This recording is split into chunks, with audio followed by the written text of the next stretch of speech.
here we are. Welcome into Surviving Paradise, the podcast that takes a sometimes serious, oftentimes humorous look at the claim by Jehovah's Witnesses that they are living in a modern-day spiritual paradise. I am your host, Stacy Bauman, former elder, ministerial servant, and a little guy raised as one of Jehovah's Witnesses throughout the 70s and 80s. As I do, I like to issue a little bit of a warning. It's a sensitive paradise. We try to have some fun here, try to heal. Tears, laughter, sarcasm, humor, observations, and anecdotes, never meant to offend. They're all mine, only the opinion and experiences of myself. Welcome in, please stay. I like to think of myself as being somewhat self-aware. And I think most of us do. I think it goes without saying, in a world that inundates us with endless messaging, endless thoughts, endless concepts, we try to be self-aware.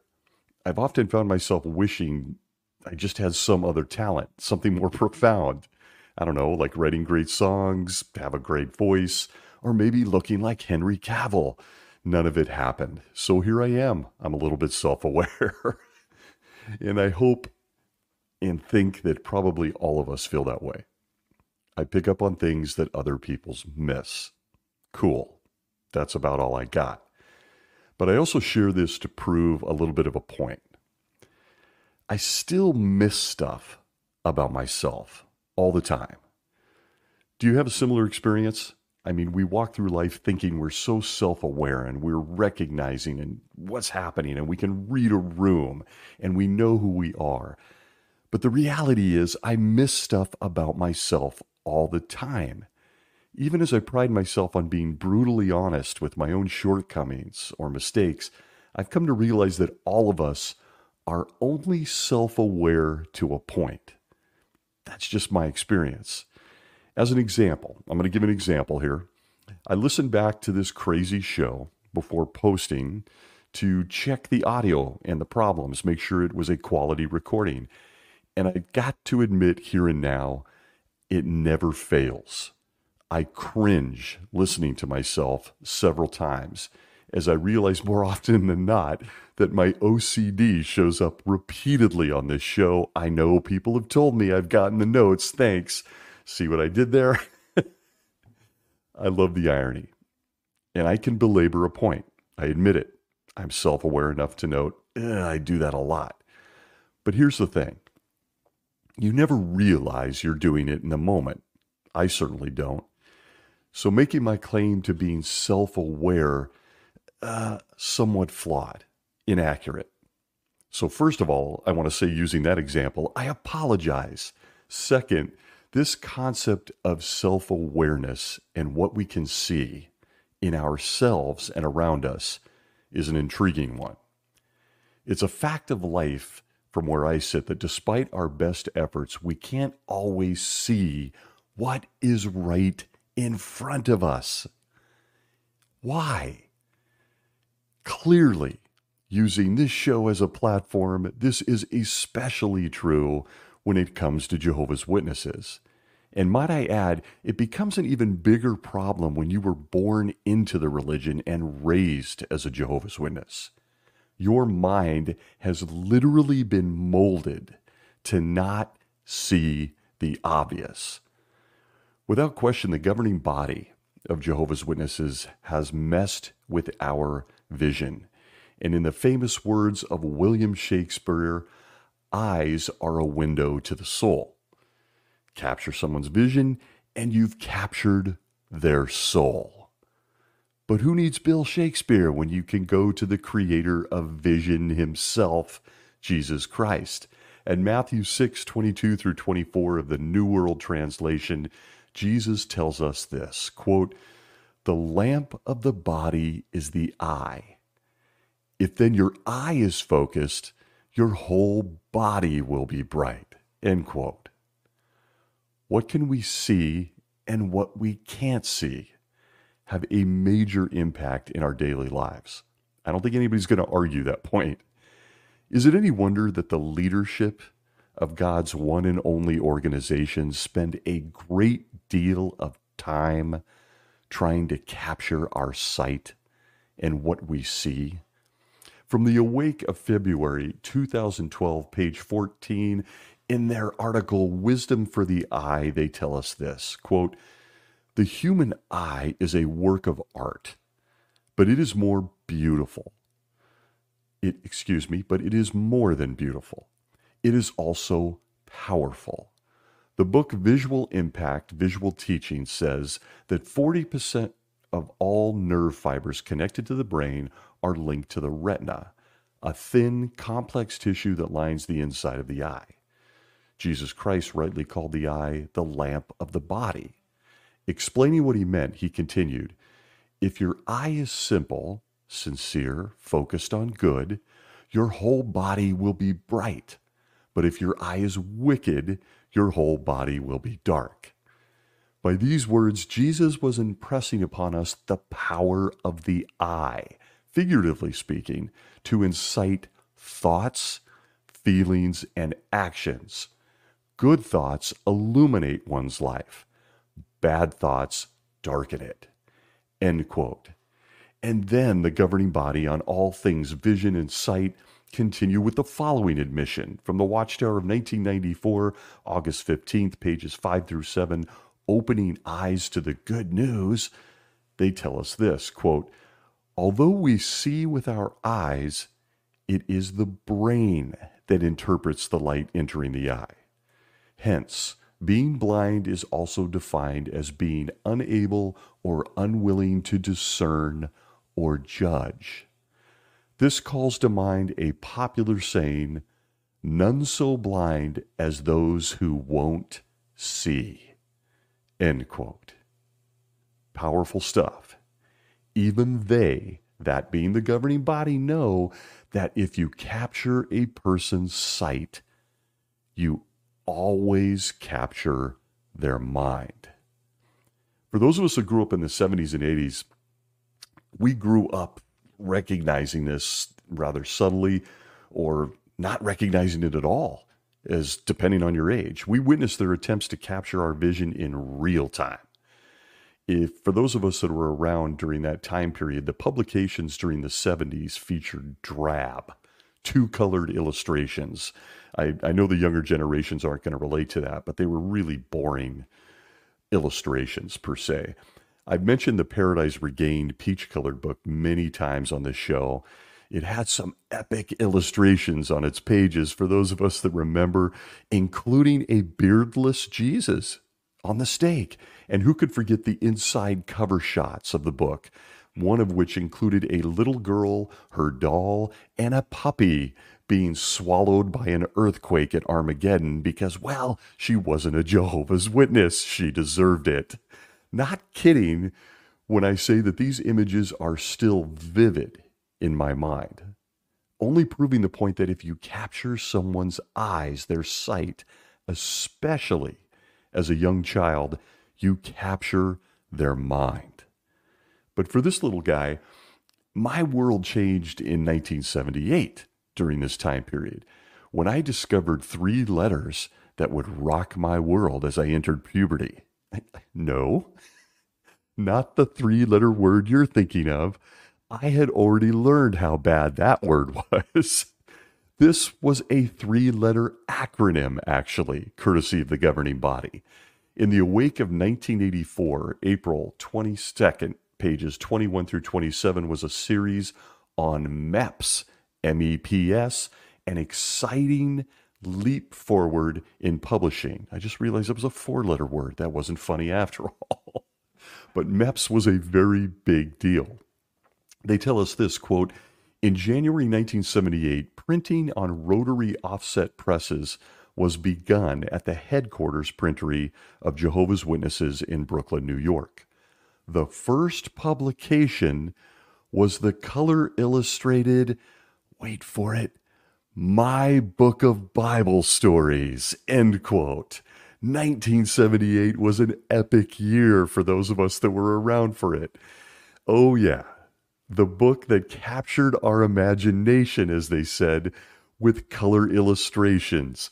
My Book of Bible Horrors, I mean stories.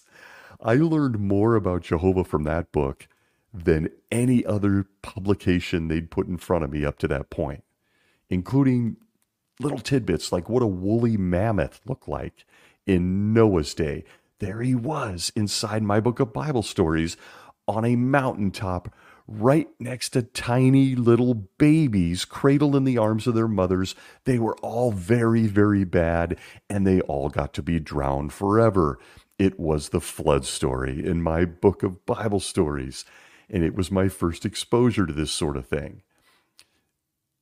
I also learned other little tidbits from that book, thinking back. Like, for example, what a baby looked like held upside down by its leg with a sword put to its groin moments before being cut in half, and how I was told how wise it all was. How wise King Solomon, who was overseeing the baby cutting event, what an incredibly wise king he was, and how we should emulate him. And then, of course, I learned that this was despite him having 700 wives and another 300 concubines. You need those for those times when the 700 wives didn't want to put out. But one of my favorites was the illustration of the female judge Jael, who was featured in full color in the book for little kids, pointing at the evil Canaanite general Sisera. He was just laying in the tent with a tent pin driven through his skull, courtesy of the person we should be emulating, the righteous judge Jael. An all-time classic illustration. And listen, during that time period, it worked. I remember it to this day, obviously. I can access that in my mind because it came through my sight. She would have been a hell of an Instagram influencer today for things like Tylenol. I don't know. Imagine the product placement they could get right next to Sisera's head. Tent pin right through his skull. It was great stuff for a little kid. And those of us that had that book remember it well. But in an effort to capture our vision, and the vision of unsuspecting householders in the door-to-door ministry, they entered new territory in December of 1979. And I'm really curious how many witnesses, old-timers, may remember this. This was just 7 years after the governing body was announced. You remember, they came around in the early 70s, but they reached back to the apostles. Story for another day. But in December 1979, you likely remember the excitement of the December 15th, 1979 Watchtower featuring Jesus on the cover in full color for the first time, hand extended, inviting you to follow him. I still remember the cover and the excitement and the buzz in the late 70s about getting full color illustrations. Again, the governing body making sure that they had an impact on what we saw, our vision, and what appealed to the eye. And with that, the governing body was officially ramping up efforts to capture our vision and our sight, no matter what it took. And that has only increased in recent years for Jehovah's Witnesses. On October 6, 2014, long after I personally had left Paradise, a trial arrangement for an English-language internet television station called JW Broadcasting was launched. And look, the rest is history. Despite ripping televangelists and the internet for years, Jehovah's Witnesses now get to see Jesus' handpicked guys on their television sets and computer monitors, humanizing the guys that will soon kill everyone who doesn't agree with them.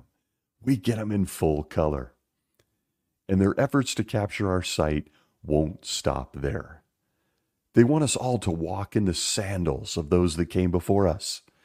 Announced in 2022, they tell us that they are now building a Bible village visitor attraction complete with wine press, a fake synagogue, and more at the Patterson Visitor Center in upstate New York. It includes roughly 3 themed museums.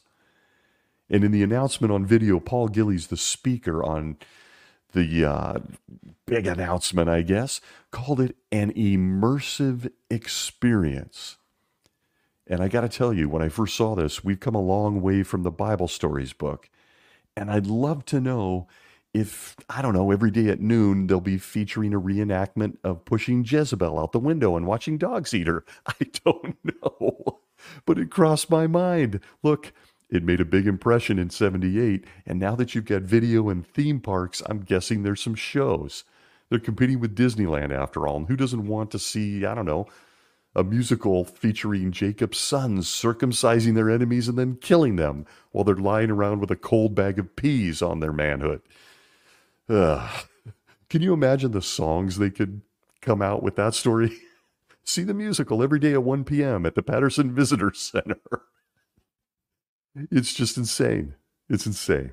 They're building a visitor center to capture our sight and our imagination instead of, I don't know, ushering people onto the ark just as Armageddon is about to hit. Gotta have a visitor center. Oh yeah, the governing body of Jehovah's Witnesses. And those are just a few examples off the top of my head of how they capture the sight of unsuspecting people as they leverage the power of the eye to capture something far more important: our minds. Despite their most recent focus on things we can see, things like beards and ladies' pants and no more neckties and really poorly acted Bible dramas on video, what they really want is what Bill Shakespeare and Jesus alluded to. They want our souls. They want our minds. With all the massive changes in this organization, many people wonder, and I get this regularly, and it's a valid question, especially the last few months, why can't Jehovah's Witnesses see what is happening? Why can't good thinking people see the obvious? It's so frustrating for those of us that have people still inside the organization that we love. It can literally drive us nuts watching this stuff. But I want to caution everyone that's experiencing that frustration and wants to act on it to take a breath. Take a breath. I say this because I too felt the frustration and I vented it on people that I deeply cared about and loved. It's a natural reaction, but I want to encourage you to take a step back, breathe, be patient, and be deliberate in anything you want to say to someone that is still trapped inside and can't see what is happening to them. The questions never end on this subject for those of us that have broke free. Why can't they see how insane this is? Why can't they see that this is a cult? Why can't they see that none of what these guys are telling them comes from God? Why do they keep going? I get it. But for most of us, we have the benefit of hindsight, of healing, of being free of the mind control. They are still drowning in it. And the governing body has trained their vision to see what they want them to see. And the fine nine in upstate New York knows it goes well beyond what a person can physically see. As an example, keep in mind that they've convinced millions of people that Jesus has been running Jehovah's Witnesses from heaven since 1919. And when a thinking person says, well, I don't know about that, I didn't see Jesus return, how do I know he is really up there running Jehovah's Witnesses? How do I know? The governing body has that person slip on a pair of glasses that include things like Greek words for parousia. And one of their cornerstone doctrines, don't forget this one, everything is invisible. Everything's invisible. You can't see it anyway. It's all invisible.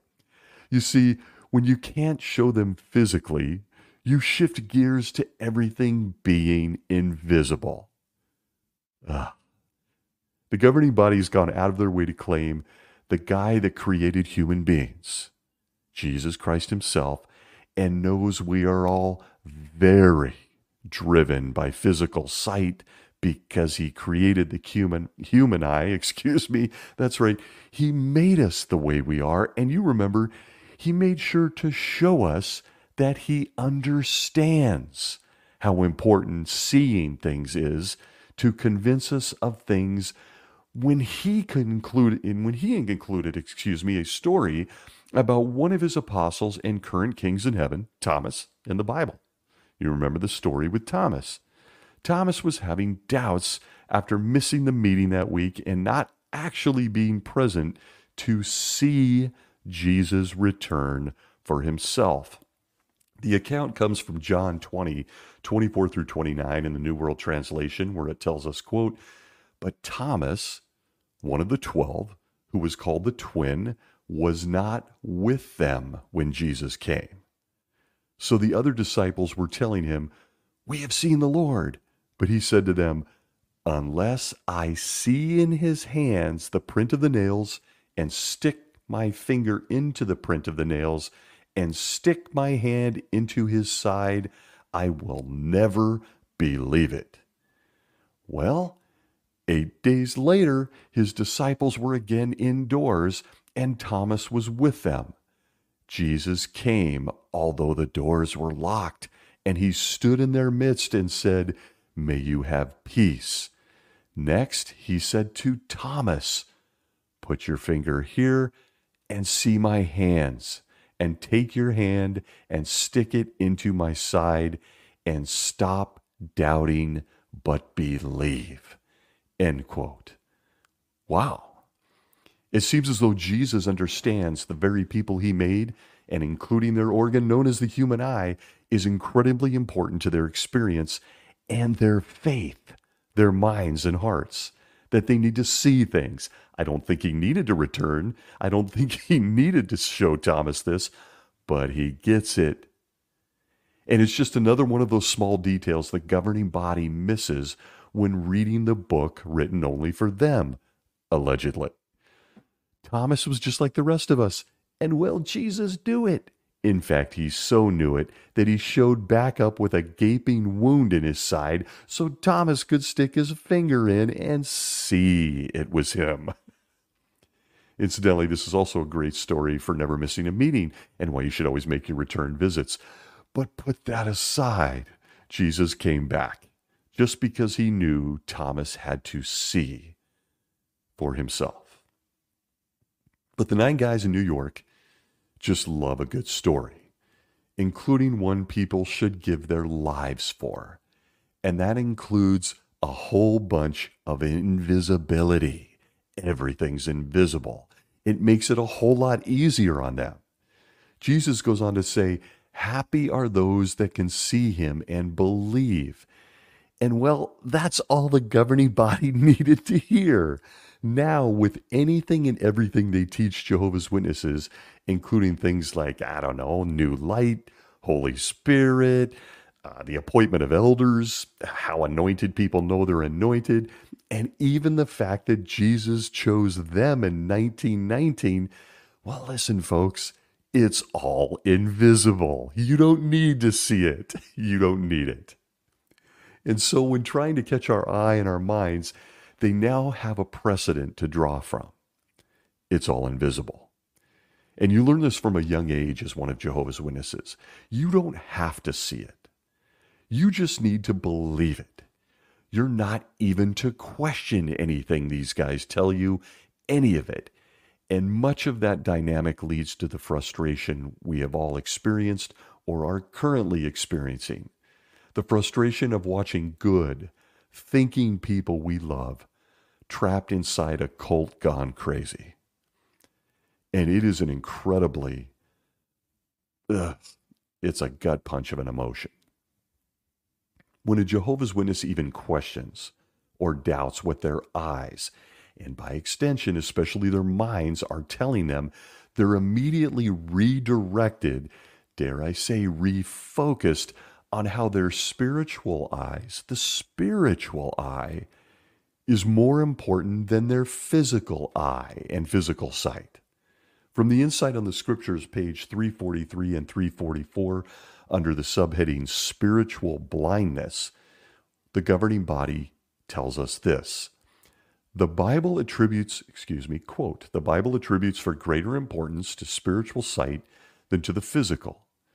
Jesus used the occasion of healing the man blind from birth to point out the reprehensibility of the Pharisees because they professed to be those with spiritual sight and willfully refused to come out of their blind condition. They were like those who loved darkness more than light. The Apostle Paul spoke to the Ephesian congregation about having the eyes of their heart enlightened. Jesus points out that those who profess to be Christians but who are not conscious of their spiritual need are blind and naked, not discerning their pitiful, groping condition. Just as being in darkness for a long period of time will cause blindness to the natural eyes, the Apostle Paul points out that a Christian who hates his brother is walking aimlessly in a blinding darkness. And Peter warns that one developing Christian fruitage, the greatest of which is love, is blind, shutting his eyes to the light. The source of such darkness and spiritual blindness is Satan the devil, who, transforming himself into an angel of light, actually is the god of this system of things and the god of darkness, who has blinded the minds of the unbelievers so that they do not discern the good news about the Christ. End quote. Spiritual sight. They love it. They lean into it. Physical sight is of no consequence, despite the fact that we can see in their own book, written by them, by them in many ways, Freudian slip, that physical sight is very important to the human experience. And you might be wondering, well, okay, a lot of gobbledygoo. How does this all apply to the everyday life of a Jehovah's Witness? Well, in the Watchtower of 2005, September 15th, page 20, paragraph 18, walk by faith, not by sight, is the article. We get this, quote, when the Israelites walked by sight, they forgot that God through Moses was directing them. If we are not careful, we too can forget that Jehovah God and the greater Moses, Jesus Christ, are directing the Christian congregation today. There's the key point. Back to the quote, we must be on guard against taking a human view of the earthly part of Jehovah's organization. Our doing so can lead to a complaining spirit and a loss of appreciation for Jehovah's representatives, as well as for the spiritual food provided by the faithful and discreet slave. End quote. There it is. Don't walk by what you can see. Walk by what you want. Faith. Because when you walk by what you see, you start to notice that the governing body is pulling some shenanigans. You can see it. Your mind computes it. It thinks about it. And they don't want you doing that. It highlights a not so subtle message that, in my opinion, and in my experience, is fed to Jehovah's Witnesses constantly. Do not trust what you're seeing. You must walk by spiritual sight. Oh, and they also like to connect that your heart is treacherous, so trust us and believe what we are saying and doing. Like everything inside this religion, they will do the seeing for you. We have tackled this subject before in many, many ways. It's almost a theme that's woven through so many episodes. But it doesn't answer the questions for those that are going nuts, watching those that they love continue to move through life as one of Jehovah's Witnesses. And it doesn't explain how you can watch grown adults dancing around on social media, excited about getting permission to grow hair on their face. Like everything else in Jehovah's Witnesses, each person is encouraged to surrender what they are seeing, their sight, to the 9 men in New York. You come to believe that your eyes are deceiving you, and you must surrender whatever conclusion you come to through sight and what you're thinking to them. I will share that over the past few weeks, I have received a ton of direct messages, emails, and texts asking me, why can't they see what they are doing to them? And these are good people seriously distraught, watching their family wither away inside a kingdom hall. And I have to say that while the answers are complex, they stick to the common themes. I decided after getting some of these messages and all that has transpired in the last few weeks, I decided to take a peek at what Jehovah's Witnesses were seeing over the past few months. So I recently paid a visit to an online Jehovah's Witness forum messaging board to take a look at what those folks, who undoubtedly are cared for, missed, and loved by many who are watching on, what their eyes were telling them. And I have to tell you, despite being out for 15 years now, it was still a gut punch to read some of these posts in this forum. I want to share a couple of examples here. But first, a gentle reminder, before I share these posts, a gentle reminder on how the governing body blinds them or diverts their sight onto something they want them to see. Before I read the post, the Watchtower of 2015, May 15th, page 22, paragraphs 14 and 15, they saw the things promised, is the article. We get this quote. Quote, many people today have unrealistic mental pictures of the future. You don't say. Pick up a Watchtower, folks. Back to the quote. On the other hand, as Christians, we are encouraged by visualizing our hope, whether it is heavenly or earthly. Can you see yourself enjoying the things that God has promised? Contemplating what you may do as God fulfills his promises undoubtedly brings joy to your heart. Perhaps you see yourself living on earth forever. Think about cooperating with others and making this globe into a paradise. Your neighbors love Jehovah, even as you do. You are healthy, energetic, and have a bright outlook. Those supervising the work of restoration make life a pleasure because they genuinely care about you. And you are happy using your talents and skills because everything you do is benefiting others and honoring God. For example, you are helping newly resurrected ones to come to know Jehovah. No, this is not a dream world. This appealing mental picture is based on scriptural truths about the future. End quote. Because a paradise earth where everyone looks like a supermodel eating kiwi forever is realistic, right? It's realistic. Remember when Jesus taught about this? No? Yeah, no one does. Because Jesus never taught this. And the irony of claiming other people have unrealistic pictures in their head only to turn around and teach anyone listening or reading this an unrealistic picture of the future. So as I read some of these posts from this forum, please feel a sense of compassion. It's difficult at times. Many people in and out of Jehovah's Witnesses have been hurt by Jehovah's Witnesses, but there are still good people there, people oftentimes that we love. And in my opinion, those poor people, like us at one time or another, some of us, have been blinded by the light. In a thread from the forum titled 2024 Governing Body Update Number 3, posted on May 1st, the conversation in the thread kicks off with the following post, quote, coming soon with Brother Winder. Are you excited? What do you think will be the topic? End quote. As I read this post, all I could think was, oh no. And we covered that illustrious update 2 weeks ago on the show, if you'd like to get my thoughts on it. Would you like to hear, though, how some of those Jehovah's Witnesses in this forum and on that thread answered that post? Allow me.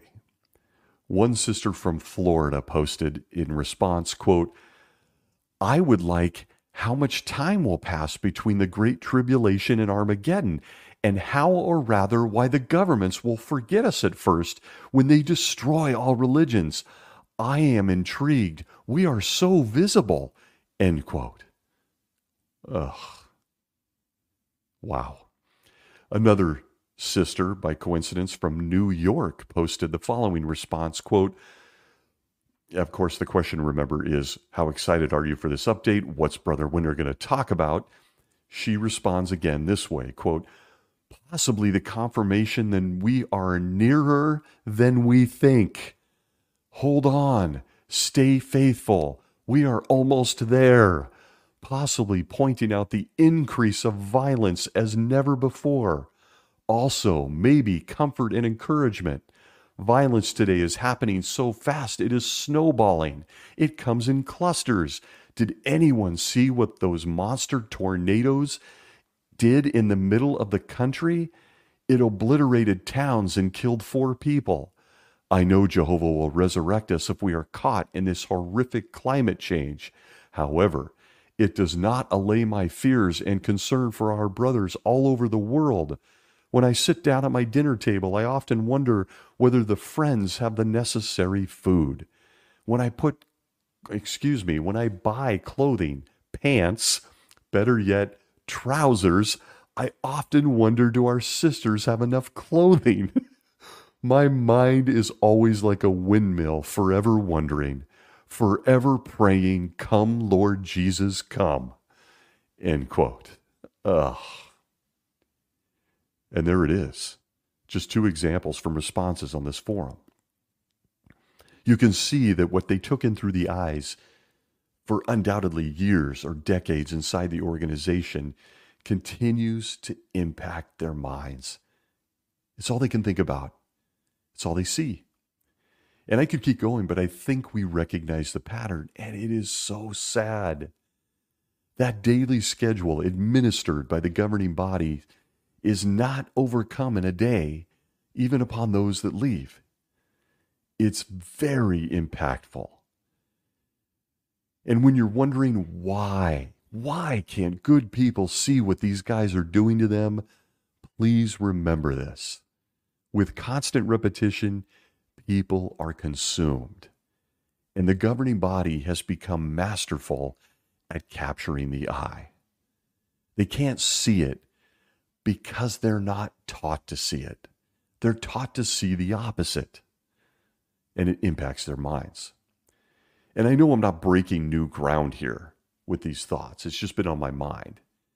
In reality, there are a series of complex reasons those we love or used to know inside Jehovah's Witnesses just can't seem to see what is happening to them.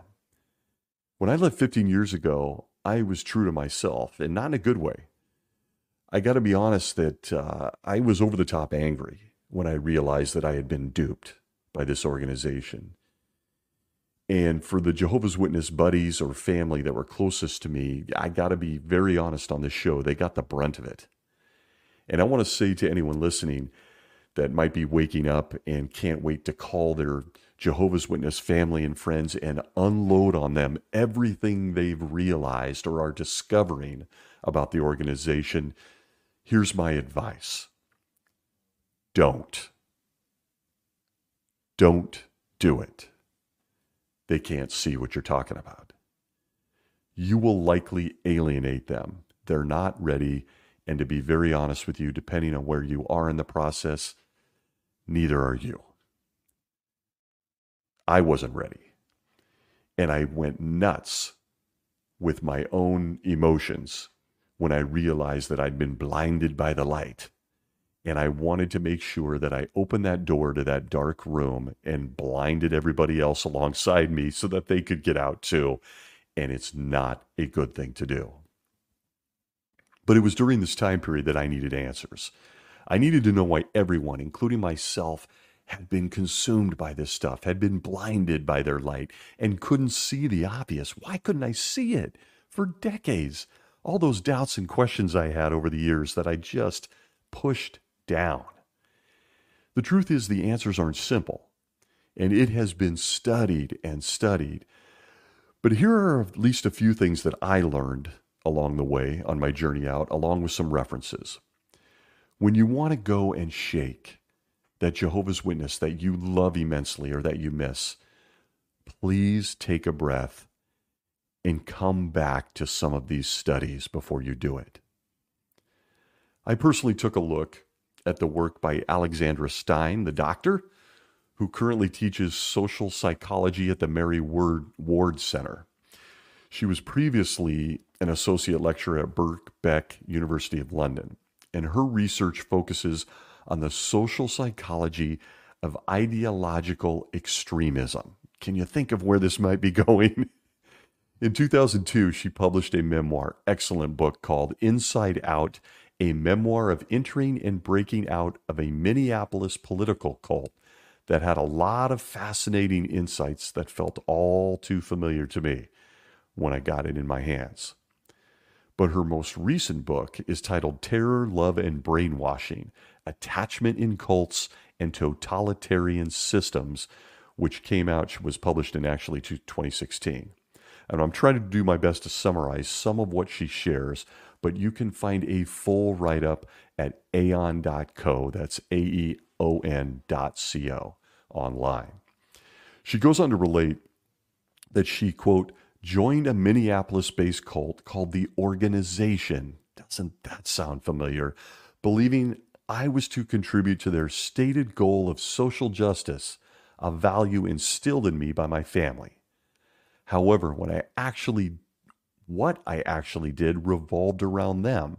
First, being a factory machinist, tending numerical control lathes, and then grunt work in the group's whole grain bakery.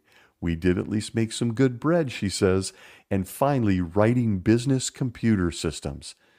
Does this sound familiar to anybody that was ever at Bethel or volunteered on a project? Back to her quote, the fact that these tasks seemed oddly disconnected from any strategy for social change did not escape my notice. I regularly questioned, until I learned not to, how all this was leading to justice for the poor and the powerless, or a paradise earth. Back to the quote, a stern struggle with the practice was the only answer I ever received, and back to my labors I would go. End quote. And if you thought following a drunk guy building mansions in San Diego was weird at one time for Jehovah's Witnesses, she relates that the organization, the cult she was a part of, I think some of us can relate, which had its unlikely recruiting grounds in the 1970s, they actually went into food co-ops in the Midwest and captured people. Odd. But the formula sounds eerily familiar. She eventually breaks free at 26-year-old, but she too was obsessed with understanding how she fell victim to a cult. Her story continues with her sharing that she entered a Master's liberal arts program where she learned about a famous doctor, Stanley Milgram's obedience experiments in the 1960s, which showed that 2/3 of ordinary people were willing to administer severe electric shocks to complete strangers when ordered to do so by the experimenter. That was his study. How did they not see it? She goes on to relate that she also learned about the conformity experiments of the 1950s by the social psychologist Solomon Asch, who demonstrated that when faced with obviously incorrect information, 75% of participants publicly denied clear evidence before their own eyes, rather than buck the majority opinion. However, when just one person disagreed with the majority and broke the unanimous block, the conformity effect almost entirely disappeared, she says. Very interesting studies in her quest and her journey to try to figure out how she was blinded. Without reading her entire book, I can tell you that she learned a few things about why good people can't see the obvious when they're under the spell of a cult. I want to share just a few. And I encourage you to really think about any and all of these and if they sound familiar to you, even as someone who has left Jehovah's Witnesses or someone who's watching on with people that they care about and love that is still trapped inside. She shares a couple of very important points. Here they are. She says from her book, totalism works because ordinary people, at least those without prior knowledge of the controlling methods of totalism, are subject to the coercive manipulation that leaders employ. If the situation is strong and isolating enough, without any clear escape route, then the average person can cave in to the traumatizing pressures of brainwashing. End quote. So here we are watching people we love inside Jehovah's Witnesses, and we're wondering, why can't they see this? They've built the perfect formula. It works. Herd mentality with no escape route. The escape route outside of a kingdom hall is death at Armageddon. So they stay. And you'll notice that she calls it a trauma. She goes on to continue with some more points. How do people fall to this? She continues, quote, not all leaders want to get rich, gain sexual favors, or grab political power, but all want utter control over others. Money, sex, free labor, or loyal combatants are all fringe benefits, and certainly most leaders take advantage of these, some in a big way. But absolute control over their relationships is the key. End quote. How do Jehovah's Witnesses not see this? They control your marriage. They control how you raise your children. They control whether they go to school or not. They control the hair on your body. They control the clothes you wear. The list is endless. She continues, these leaders rule over isolating, steeply hierarchical and closed structures, some with front groups serving as transmission belts to the outside world. This isolating structure is the second characteristic of a totalist group. As the organization grows, it develops concentric, onion-like layers with the leaders in the center providing the driving movement. There might be several layers. Note this, from the leader to the lieutenants, to the elite's inner circle, to other varying levels of membership, down to mere fellow travelers or sympathizers. End quote. For any of us that have lived inside the organization of Jehovah's Witnesses and are watching others do it, sound familiar? I don't know. District overseers, circuit overseers, elders, presiding overseers, congregation servant, secretary, watchtower conductor, branch overseers, pioneer, special pioneer, missionary, publishers, unbaptized publishers. Sound familiar? She continues, this one chills me to the bone, by the way. She continues, this one is just unreal. She says, quote, people in totalist organizations are pressed so tightly together that their individuality is erased, as are any trusting interactions among them. Everyone is a friend, but true friendship is suppressed as a diversion form and a threat to, attachment to the cause, the leader, and the group. In fact, far from finding true comradeship or companionship, followers face a triple isolation from the outside world, from each other within the closed system, and from their own internal dialogue, where clear thinking about the group might arise. End quote.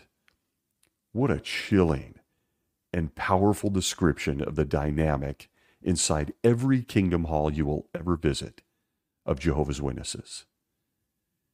The isolation. How many times have you heard a witness who can't see any of this tell you how lonely they are? And they're going to a kingdom hall with 100, 120 other people. How lonely they are and how they don't know who they are as a person, what their wants and desires are. This is all built by design, by the light given to Jehovah's Witnesses by the governing body. She continues finally, as a final point, she says, quote, the exclusive belief system is controlled entirely by the leader, empowering him or her through the creation of a fictional world of secrets and lies. People donating money, volunteering, or working 24/7 supposedly for the cause of social justice had no access to knowledge of the internal life of the inner circle and the reality of the leadership. The fictional, invented quality of the total ideology reinforces the confusion and eventual disassociation experienced by followers. After a while, things that seem preposterous seem normal. End quote. And finally, she says this: for a totalist system to wield complete control, the leader must tap fear. This is the fourth element. End quote. As you read just a few points that I read almost verbatim from her book and her information, does it just not chill you to the bone?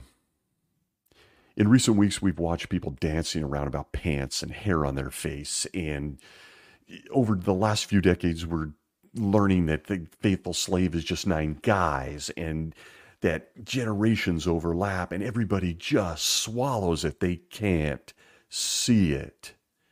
But when you consider what these guys have done to people's minds by way of the eye, it becomes very clear what's going on.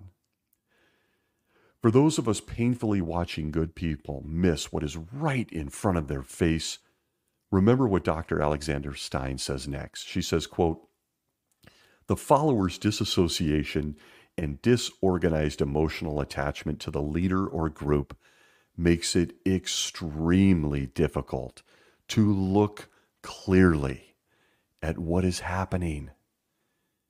In fact, any attempt to do so only creates more fear, causing further disorganized bonding to the group to attempt to ease the stress.